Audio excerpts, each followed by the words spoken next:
Details చూస్తే హైదరాబాద్ ఖైరతాబాద్ లోని మోక్షగుండం విశ్వేశ్వరయ్య భవన్ తెలంగాణలో జనసమితి ఆధ్వర్యంలో రాష్ట్ర విభజన హామీలు కేంద్ర ప్రభుత్వ వివక్షతపై రాష్ట్ర సదస్సు కార్యక్రమం నిర్వహించారు.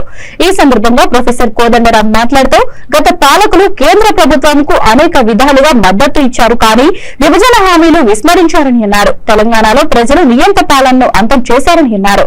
కృష్ణా జలాల పంపిణీ ఇప్పటికీ జరగలేదని, కేంద్ర ప్రభుత్వం కృష్ణానది నిర్వహణ మరమ్మతులకు అనుమతి తీసుకోవాలి అంటున్నారు తెలిపారు.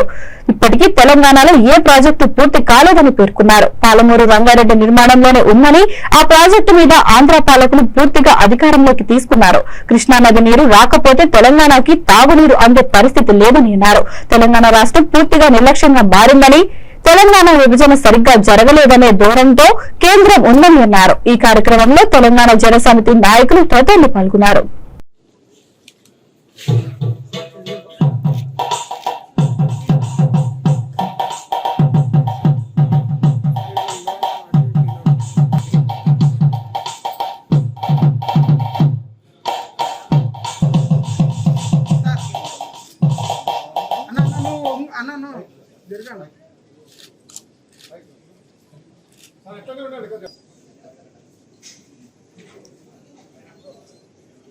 జోహార్ తెలంగాణ అమర వీరుల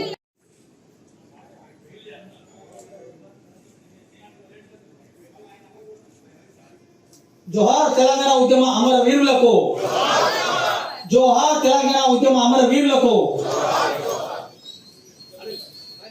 లోపల చాలా దుర్మార్గంగా, అప్రజాస్వామికంగా, రాజ్యాంగ విరుద్ధంగా రాత్రిపూట ప్రొఫెసర్ కోదండరాం గారి ఇంటిపై వందలాది మంది పోలీసులు, అదే రకంగా కనీసం ఎవరికైనా కష్టాలు ఉంటే వారి యొక్క ఆకాంక్షలను సంపూర్ణంగా విస్మరించి చాలా విషయాల్లో కేంద్ర ప్రభుత్వానికి మద్దతు ఇచ్చింది.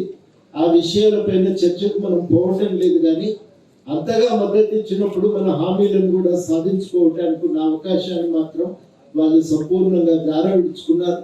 ఆ అవకాశం చేయకపోవడంతో ఇవాళ తెలంగాణకు నష్టం జరుగుతుంది.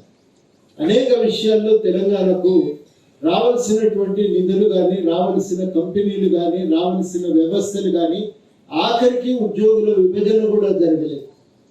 కంపెనీల విభజన, పబ్లిక్ రంగ సంస్థల విభజన కూడా జరగలేదు.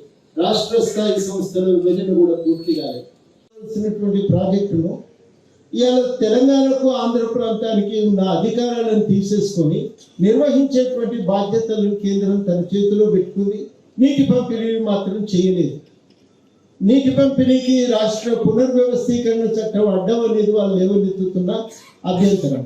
పునర్వ్యవస్థీకరణ చట్టంలో ఏమైనా సమస్యలు ఉంటే 10 ఏళ్ల కాలంలో దాన్ని పరిష్కరించి నీటి పంపిణీ పూర్తి చేయవలసింది. న్యాయసమ్మతంగా 2 రాష్ట్రాల వద్ద నీటి పంపిణీ అనేది చాలా కీలకం. తెలంగాణ పోరాటమే న్యాయమైన వాటా కోసం జరిగింది. నీళ్లు, నిధులు, నియామకాల పోరాటం అనేది వాస్తవానికి కృష్ణానదిలో న్యాయమైన వాటా కోసం జరిగిన పోరాటమే. ఈ న్యాయమైన వనరుల కోసం జరిగినటువంటి పోరాటంలో మనకు న్యాయసమ్మతమైన మాట్లాడే సమయం ఇస్తారు, కూర్చొని. వాళ్ళందరూ కూడా ఇప్పుడు ఆంధ్రాలో ఉన్నారు. వాస్తవానికి మేమందరం అప్పుడు కమల్నాథ్ కమిటీని కలిసినాం. కమల్నాథ్ కమిటీకి విషయాలన్నీ చెప్పినాం. చెప్తే కమల్నాథ్ కమిటీ వారు ఏమన్నారంటే, ఇరు ముఖ్యమంత్రులు ఒప్పుకుంటే సరిపోతుంది. ఆంధ్రప్రదేశ్ ముఖ్యమంత్రి ఏమో, మీరు అక్కడికి వెళ్ళే వాళ్ళు వెళ్ళటానికి, మా వాళ్ళు రావటానికి మాకు అభ్యంతరం లేదు అని వాళ్ళు ఫైల్ క్లియర్ చేసి సంతకాలు పెట్టింది. కానీ కేసీఆర్ గారికి ఆ ఫైల్ చూడటానికి సమయం దొరకక ఇవాళ వాళ్ళు రోజు తెలంగాణ, హైదరాబాద్ నుంచి ఆంధ్రకు పోతూనే ఉన్నారు. వాళ్ళు ఇబ్బందులు ఎదుర్కొంటున్నారు.